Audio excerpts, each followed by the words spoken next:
আপনাদের আজকে সাবুর পোলাও বানানো দেখাবো। এই দেখুন সাবুগুলো কালকে রাত্রেবেলা ভিজিয়ে রেখেছিলাম, আজকে জল ঝেড়ে নিয়েছি। দেখেন এমন একটা পাত্রে। আর পেঁপে, আলু আর কাঁচা লঙ্কা কুচি দিয়ে হবে। আপনি চাইলে গাজর, ক্যাপসিকামও দিতে পারেন। আজকে আমাদের বাড়িতে ছিল না, তাই পেঁপেই ছিল, তো পেঁপে আলু দিয়ে আমি আজকে বানাবো সাবুর পোলাওটা। দেখুন তেলটা গরম হয়ে গেছে, কড়াইতে এবার ঢেলে দেবো পেঁপে আলুগুলো আর কাঁচা লঙ্কা কুচি।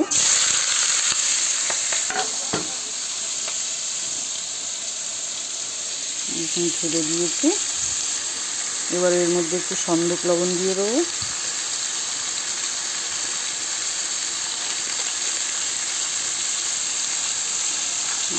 লবণ দেওয়া হয়ে গেছে, এবার একটু নাড়াচাড়া করে নেবো।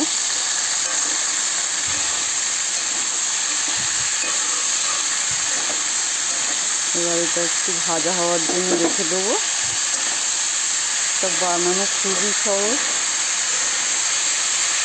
আর খেতেও ভালো লাগে, আর খুব তাড়াতাড়ি হয়েও যায়। ছেলেপেলেরা খুবই ভালোবাসে, বাড়ির বাচ্চারা যারা একাদশী করে কিছু খেতে চায় না, কিন্তু এভাবে আপনারা সাবুর পোলাও বানিয়ে দেবেন, ওরা খেয়ে নেবে। ঝাল লাগে, কেউ একটু মিষ্টি খেতে পছন্দ করলে হালকা একটু চিনিও দিতে পারেন, আর যে ঝাল খেতে পছন্দ করে চিনিটা দেবেন না।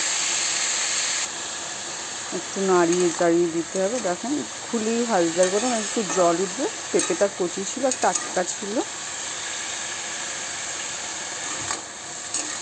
খুলে রান্না করলে সবজির টেস্ট একটু আলাদাই আসে, কিন্তু ঢেকে দিলে একটু তাড়াতাড়ি সেদ্ধ হয়, গ্যাসটা একটু সাশ্রয় হয়, এটাই।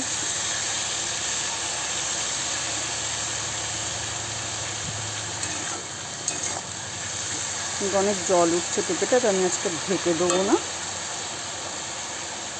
খুবই এইভাবে ভাজা ভাজা করে নেবো একটু।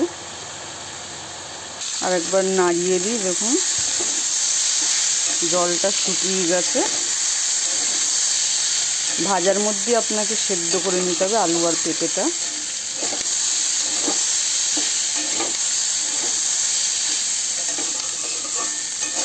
এতে কিছুই দিতে হয় না, শুধু লবণ আর কাঁচা লঙ্কা চিড়ে দেবেন। আর আপনি এই সাবুর পোলাওতে শুধু পেঁপে, আলু, ক্যাপসিকাম, গাজর, একাদশীর দিন যদি খান এইসব সবজি দিতে পারবেন, অন্য কোনো সবজি চলে না।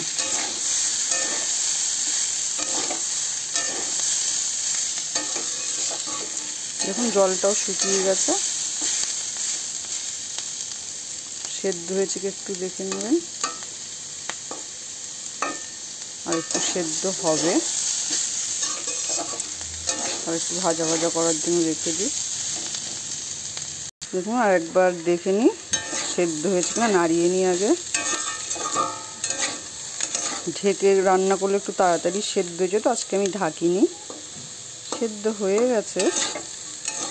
এবার এর মধ্যে আগের থেকে ভিজিয়ে রাখা, জলে ঝরিয়ে রাখা সাবুগুলো দিয়ে দেবো।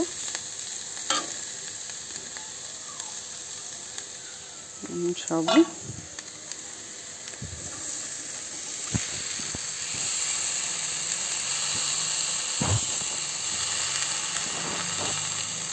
সাবুগুলো দিয়ে দিচ্ছি, এবার নাড়িয়ে নেবো। গ্যাসটা এবার কমিয়ে নাড়াবেন, কিন্তু সাবুগুলো নাহলে কড়াইয়ে লেগে যাবে। এইভাবে আপনারা বাড়িতে সাবুর পোলাও বানিয়ে খেতে পারেন। বাচ্চাদেরও দিতেন, বাচ্চারাও খুব পছন্দ করবে। এটা আর কিছুই দেওয়ার নেই, একটু বাদাম ভাজা দিয়ে দেবো।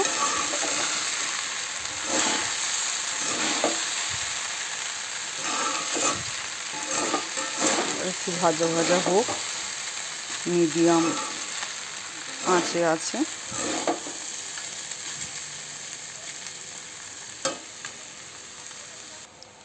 এই দেখুন বন্ধুরা, পোলাওটা কিন্তু হয়ে গেছে, দেখতেই পাচ্ছেন।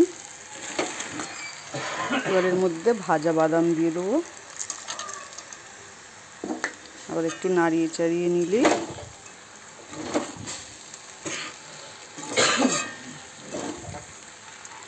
রেডি।